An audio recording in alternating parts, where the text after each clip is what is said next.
The latest Patreon request video is for a lesser-known Ruggero Deodato film called Atlantis Interceptors. Ruggero is of course mostly known for Cannibal Holocaust. To some, that's all they know him for. To the other some, they've just seen Cannibal Holocaust and don't know who he is. Then there's the vast majority that have actually never seen it that refer to it as Cannibal Holocaust. Ruggero's done a bunch of stuff, just like how Zombie isn't the only movie Lucio Fulci has ever done. He made a fantastic home invasion horror film called House by the Edge of the Park. Adventure fantasy stuff like The Barbarians. A movie that absolutely also deserves its own review. It's a total Conan knockoff. If there were two Conans played by twin brothers who are professional bodybuilders. Fight or run? Run. Yeah, the Cannibal Holocaust guy made this for canon.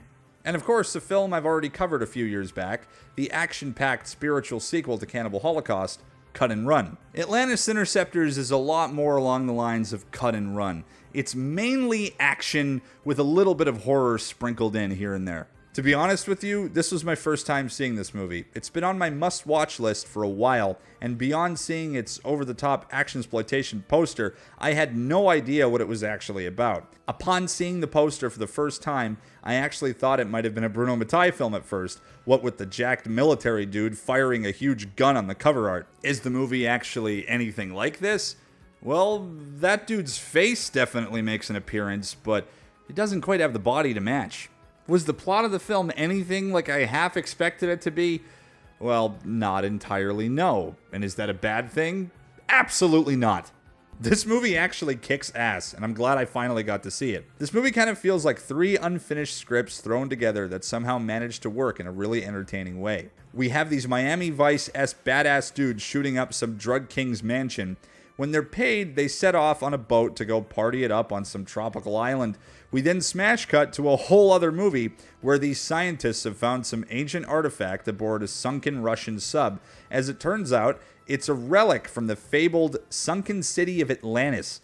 I guess taking it out of the water causes some vengeful spirits of Atlantis to rise up and possess a nearby island town off the coast of where Atlantis used to be, with the spirits of the Atlantis Interceptors. For some reason, they look like Mad Max rejects that belong in the Bronx Warriors.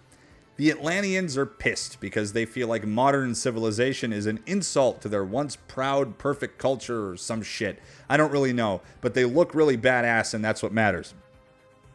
All three of these plots collide, with the Vice Squad banding together with the scientists to put a stop to the dreaded Atlantis Interceptors.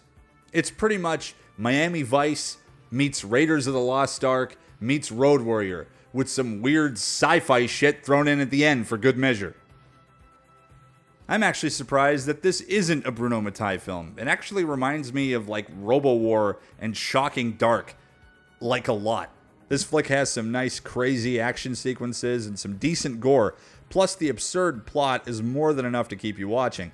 I'm a big fan of the exploitation flicks that are a big hodgepodge of different subgenres, and this one handles it pretty fantastically. I'm so used to seeing CG explosions and shit in movies that sometimes I forget that in these old flicks, it's pretty much the real thing. There's explosions and fire going off around real actors, crazy fucking stunts with cars and shit. It gives you this genuine sense of danger. Like, look at this scene. Look at that shit. That's a real bus in motion with some real crazy ass shit stunt actor jumping up on top of it. Like, this looks like something out of a fucking video game. Remember those levels in like Bad Dudes and shit where you're on top of a moving train and just fighting motherfucking ninjas off? Of course you do. This movie also, and not unlike any other Ruggero Deodato flick, has some great music. Atlantis Interceptors has a nice driving synthwave beat throughout the film that definitely gives the action sequences a big boost.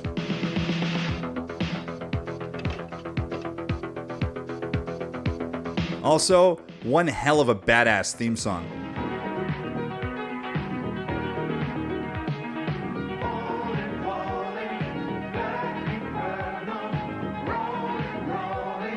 And here's a fun little fact. The group that composed the theme for this movie also did the theme song for the legendary Hunter from the Future.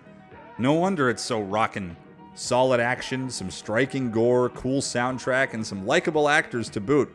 Christopher Connolly plays the main Miami Vice dude. He's done a lot of TV stuff like Airwolf, but I know him best as the colonel that betrays Reb Brown in the Bruno Mattei Rambo knockoff epic Strike Commando.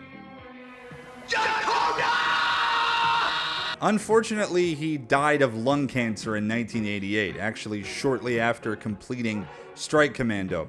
I've always enjoyed seeing him and stuff. He kind of reminds me of like an off-brand Ronnie Cox. There's also a noteworthy appearance from Dario Argento protege himself, Michela Soavi.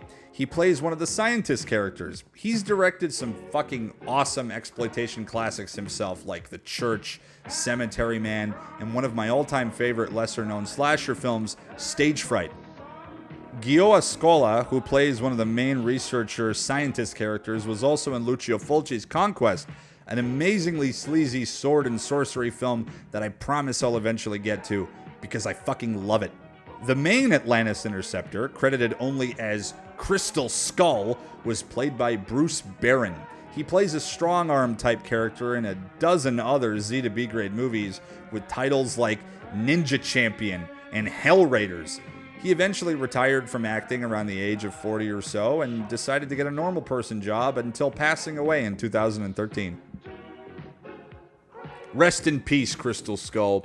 You were a hell-raiding ninja champion, blazing your way over a cruel horizon with heated vengeance.